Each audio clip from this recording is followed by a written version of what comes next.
우리 기독교 하면 가장 먼저 떠오르는 이미지 중에 하나가 사랑이란 단어와 희생이란 단어입니다. 그렇죠?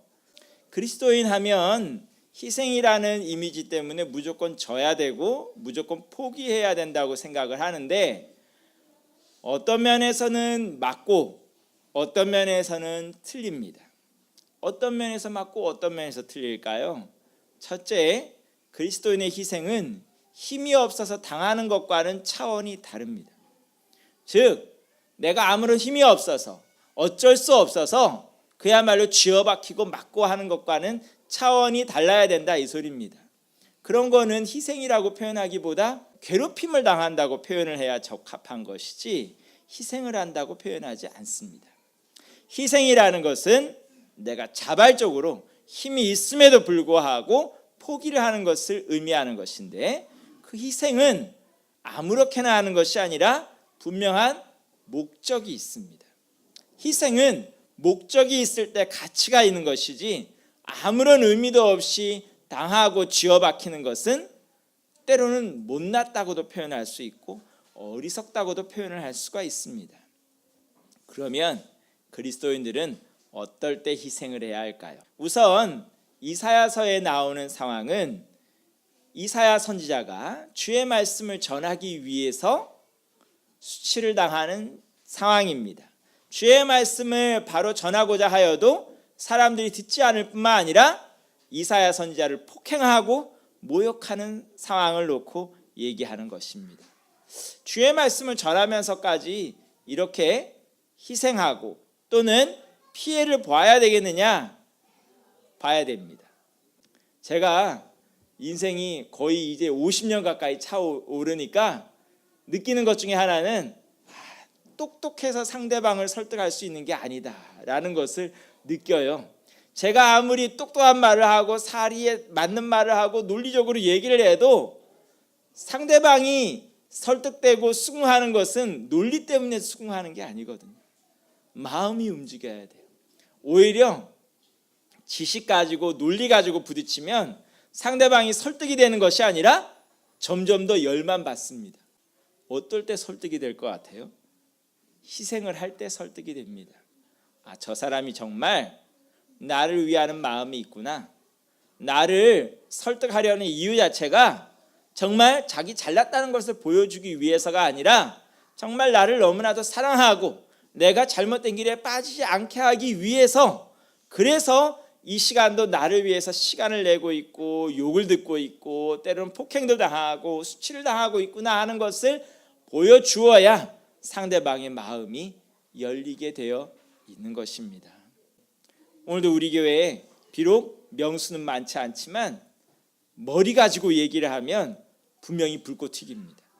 세대 간의 갈등이 일어나고 논리가 부딪히고 요란한 소리가 납니다. 하지만 마음문을 열고 상대방의 입장에서 한 걸음 더 뒤로 물러나서 생각해 보면 우리는 서로 얼마든지 화합할 수 있고 웃을 수가 있습니다. 오늘도 우리는 주의 복음을 전하기 위해서 희생해야 됩니다. 다른 것을 위해서가 아니라 주의 복음을 전하기 위해서, 주의 생명의 복음, 평안의 복음을 증거하기 위해서 희생하는 것이지 다른 목적을 두고 희생하는 것이 아닙니다. 그런가 하면 오늘 마태복음을 내려오면 예수님의 희생도 나옵니다. 그런데 예수님의 희생을 보면 독특한 면이 있습니다. 예수님께서 희생을 통해서 내려가시는데 어디까지 내려가시냐? 가장 제일 밑바닥까지 내려가신 부분이 어디냐 하면 바로 46절입니다. 제9시쯤에 예수께서 크게 소리질러 이르시되 엘리 엘리 라마 사박다니 하시니 이는 곧 나의 하나님 나의 하나님 어찌하여 나를 버리셨나이까 하는 뜻이라. 예수님께서 십자가에 달려서 하나님께 부르짖는 말씀 중에 하나가 하나님 하나님 어찌하여 나를 버리셨습니까? 라고 부르짖었습니다. 잘 이해가 되시나요? 예수님은 하나님의 뜻을 너무나도 잘 아시는 분. 그 하나님께서 예수님을 정말 버리셨다고 생각했을까요? 어떨 것 같아요? 그럼 이거는 쇼하는 거예요? 그것도 아니고 대체 무슨 뜻일까요? 그 예수님께서 하나님께서 자기를 버리셨다고 하는 그 바닥까지 내려가셨다는 것을 의미하는 것입니다. 그리스도인의 사랑은 높은 데서 야, 니네들 그렇게 살아서 되겠니 하고 하는 훈계하는 사랑이 아니라 같이 밑바닥까지 내려가는 사랑입니다. 우리가 어려움을 당하는 형제자매들, 이웃들을 볼 때 하나님 말씀 가지고 많은 권면을 할 수 있습니다. 하나님께서 더 좋은 길을 주실 거예요. 또 하나님의 뜻이 있을 거예요. 그 모든 말씀이 맞는 말씀이기도 하고 들어야 되는 말씀인 것은 맞습니다. 그러나 그 모든 얘기에 앞서서 가장 먼저 해야 될 일, 어려움을 당한 형제자매를 볼 때 가장 먼저 해야 될 일은 같이 울어주는 것입니다.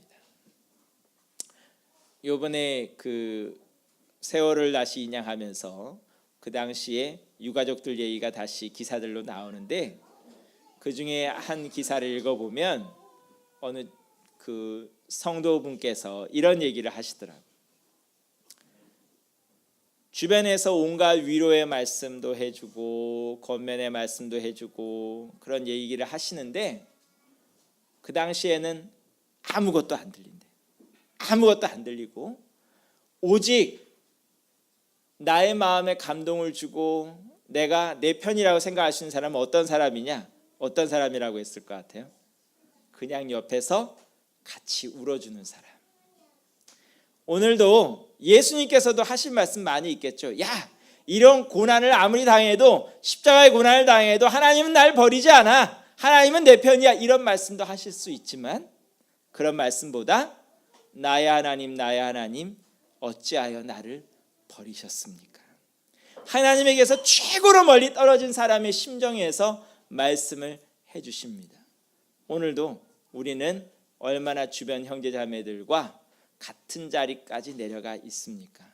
우리 주변의 형제자매를 볼 때 예수님의 심정처럼, 예수님께서 하신 것처럼 그 형제의, 그 자매의 눈높이까지 내려가서 같이 마음을 통할 수 있고 같이 고통을 나눌 수 있는, 또한 슬픔도 나누고 기쁨도 나눌 수 있는 우리 모두 성도들이 될 수 있기를 원합니다.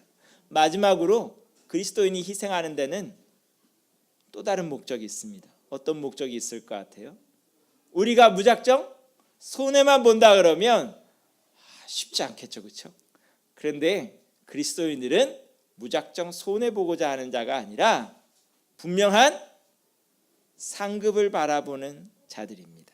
오늘 빌립보서 말씀을 보면 예수님께서 낮아지신 것을 얘기하는데 십자가에 죽기까지 복종하셨다고 말씀을 합니다.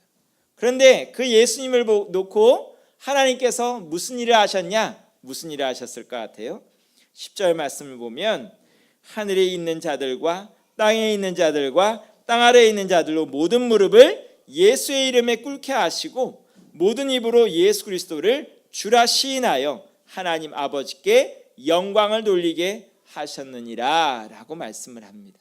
하나님은 순종하고 낮아지는 자에게 주의 복음을 전하기 위하여 희생하며 형제자매들과 함께 울기 위하여 낮아지는 자에게 지극히 높아지는 상급을 주십니다. 주님께서 하신 말씀이 있죠. 너희 중에 으뜸이 되고자 하는 자는 어떻게 하라고요? 섬기는 자가 되고 종이 되고 라고 말씀하셨습니다. 낮아지는 자가 높아지게 하는 것이 하나님의 뜻이고 하나님의 상급이고 하나님의 원리입니다. 그러하기에 우리의 희생은 높아지기 위함인데 그 높아짐은 이 땅의 높아짐과는 다르다는 것, 우리가 이 땅에서 얻는 잠시 잠깐의 높아짐이 아니라 주께서 주시는 진정한 존귀함과 영광을 맛보는 것이 우리의 희생의 목적입니다. 그 영광을 보여주신 분이 바로 예수 그리스도시고 그 영광 가운데 우리 하나님 아버지께서도 지극히 높임을 받으신다는 것 기억하는 이 시간이 되기를 원합니다. 말씀 맺으며 다시 한번 당부를 드립니다. 쥐어박히고 당하고 하라는 소리가 아니라 분명한 목적을 가지고 희생을 하십시오. 내가 오늘도 손해를 본다면 목적이 있는 손해, 목적이 있는 희생이어야지 아무런 의미도 없이 당하고 쥐어박히는 것은 그리스도인의 모습이 아니라는 것 분명히 알면서 오늘도 주의 복음을 전하기 위해서 형제자매와 함께 울기 위해서 하나님의 상급을 바라보며 담대하게 희생할 수 있는 우리 모든 그리스도인이 될 수 있기를 간절히 축원합니다. 기도하겠습니다.